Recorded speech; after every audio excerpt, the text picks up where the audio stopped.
Chers téléspectateurs, bonjour à tous. tous. Je suis Bassam. Je suis Wang Jianhua. Professeur Wang, aujourd'hui, allons-nous apprendre de nouveaux mouvements? Oui, Alors, commençons. Voici tout d'abord les mouvements que nous avons vus la dernière fois.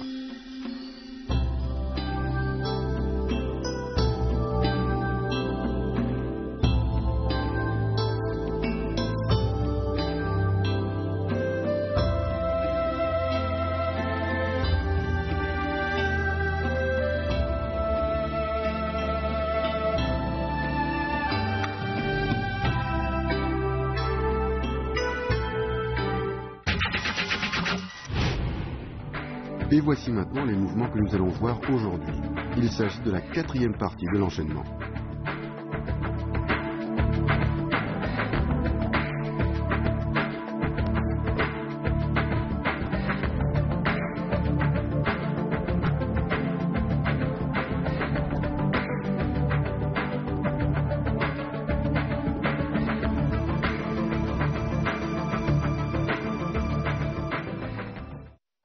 Aujourd'hui, nous allons voir la quatrième partie de l'enchaînement. Préparez-vous. nous allons maintenant voir se frayer un chemin. On reprend à la suite de la foudre et la tornade. La main gauche s'ouvre en arc de cercle vers le bas et vers l'extérieur. La main droite vient frapper vers le bas à gauche. Les deux mains se croisent devant soi. En même temps, on monte le genou gauche.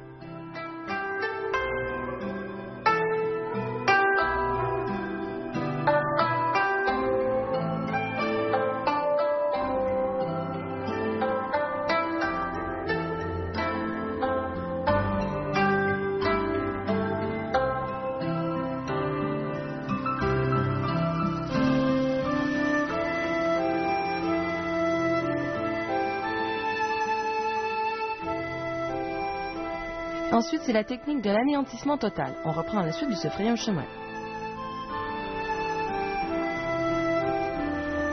On pose le pied gauche devant soi et on saute avec le pied droit. On pivote le corps vers la droite tout en balayant horizontalement autour de soi avec le nunchaku dans la main droite. On bloque ensuite sous le bras droit et on frappe de la paume gauche en position du cavalier. Les yeux regardent à gauche.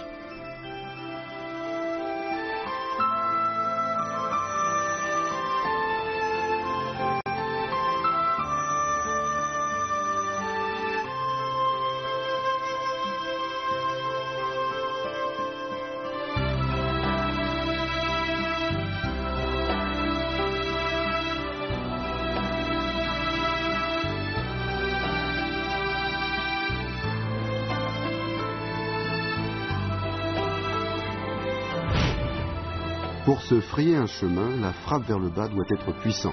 Après avoir levé le genou gauche, il faut bien garder son équilibre.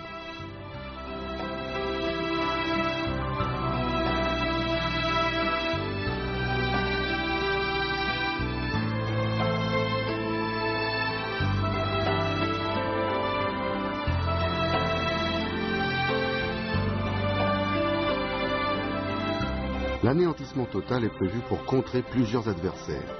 Il faut faire attention à la synchronisation des déplacements, du mouvement des yeux, des mains et du corps.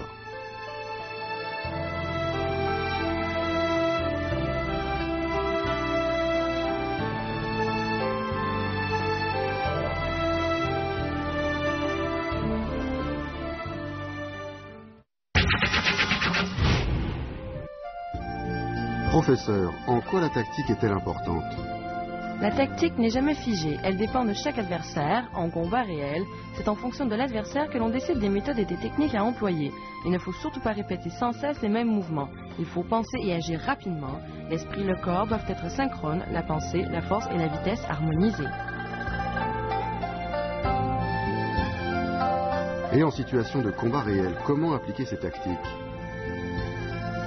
Pour appliquer efficacement une tactique, il faut une observation minutieuse, un jugement posé, une anticipation précise, du courage et des prises de décision. D'abord, il faut être concentré, prendre conscience des réactions de l'adversaire, deviner ses intentions et comprendre sa tactique. Un bon combattant se base sur les capacités et les méthodes de combat de l'adversaire pour faire évoluer sa tactique.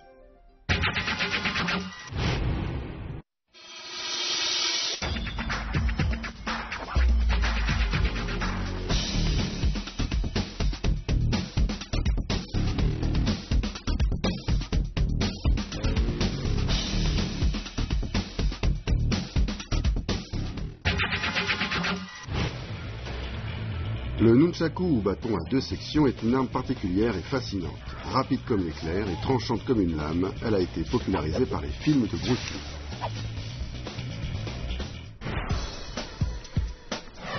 Bassam Hayati est tunisien. C'est un grand amateur d'arts martiaux chinois et il a toujours rêvé d'apprendre le nunchaku.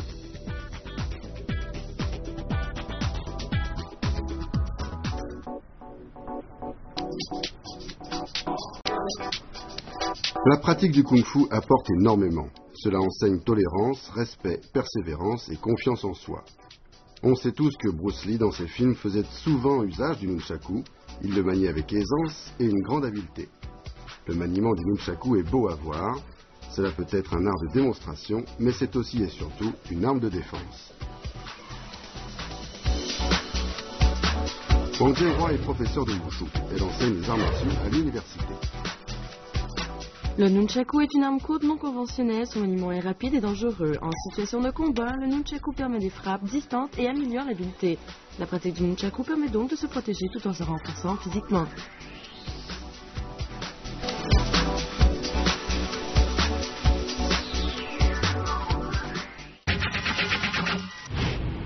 Maintenant, voici l'esprit du héros. On reprend depuis la position du cavalier. Avec la main droite, on jette le bâton vers l'avant et par un mouvement de ressort, récupère le bâton B avec la main droite en double saisie droite. On frappe ensuite le pied droit au sol et on pousse de la paume gauche en position arc-et-flèche. Les yeux regardent vers la gauche et on revient en position.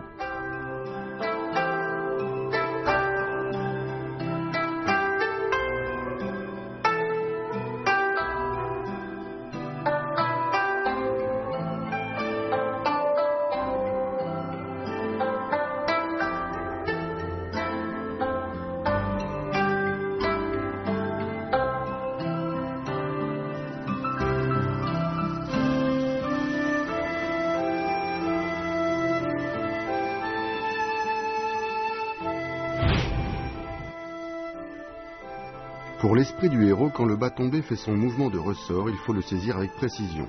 Lors de la frappe de la paume gauche, les yeux regardent dans la même direction, sur votre côté gauche. Le retour en position doit être net et précis.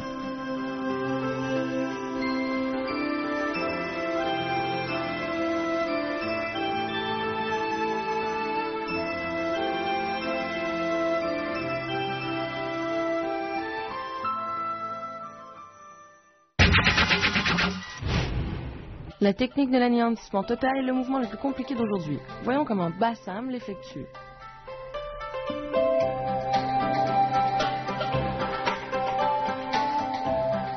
Bien. Alors, techniquement, ce mouvement sert à frapper les adversaires tout autour de soi. Il faut donc bien synchroniser le mouvement des yeux, des mains, des hanches et des pieds. Je vais vous montrer.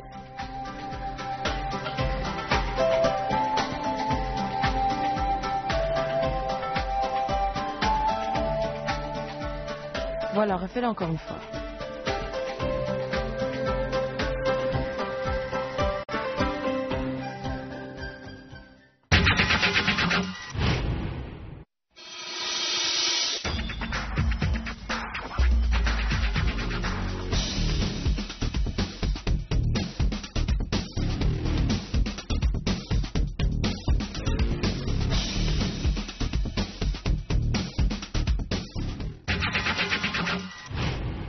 Vous aussi, vous aimez le nunchaku? Alors restez avec nous pour la suite de notre entraînement.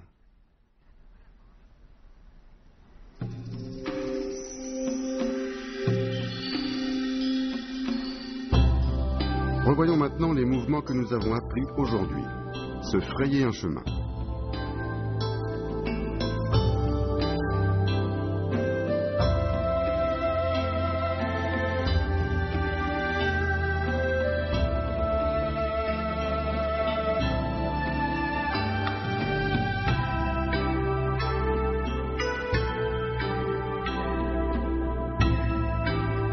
Anéantissement total.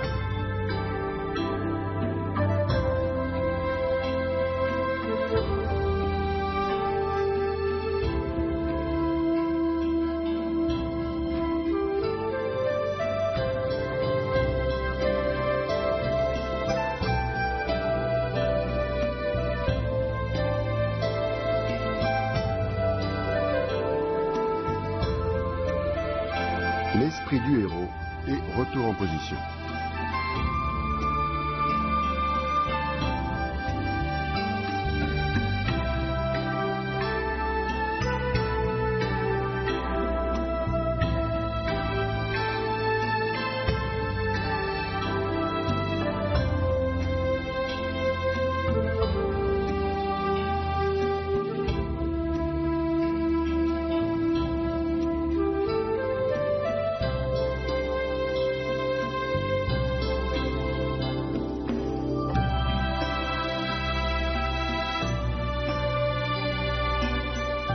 Et voici maintenant tous ces mouvements enchaînés.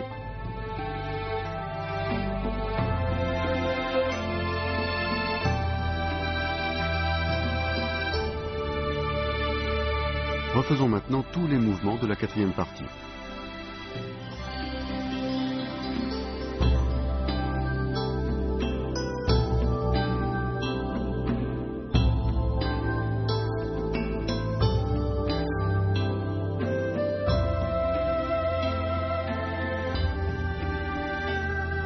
Regardons faire le professeur encore une fois.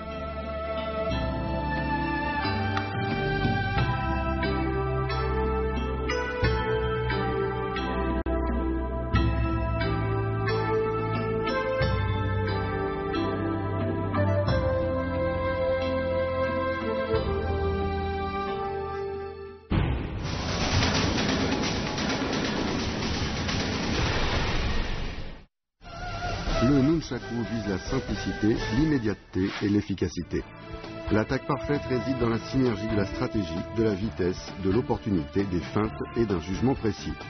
Lors d'une attaque, il faut avoir la volonté de vaincre, attaquer rapidement, avec âpreté et précision, et savoir camoufler ses intentions. Pendant que vous gardez votre distance défensive, préparez votre attaque. Elle doit être simple, rapide et précise, avec éventuellement des feintes pour troubler la défense adverse. Conservez l'initiative, celui qui frappe en premier a plus de chances de remporter le combat.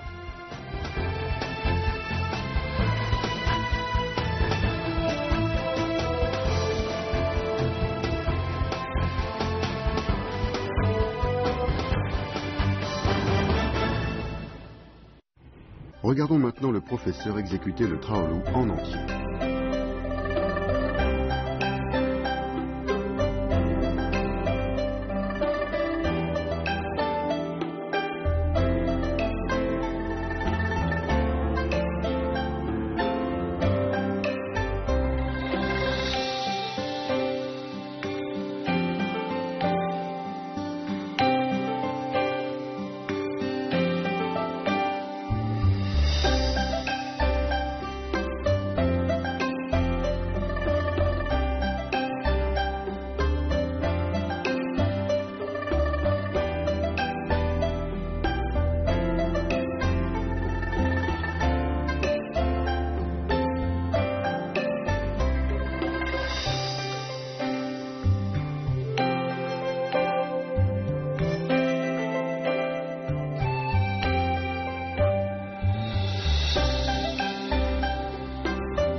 Chers téléspectateurs, vous avez bien appris toutes les techniques d'aujourd'hui.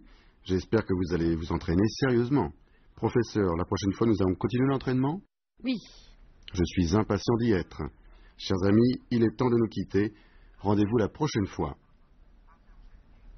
Au revoir.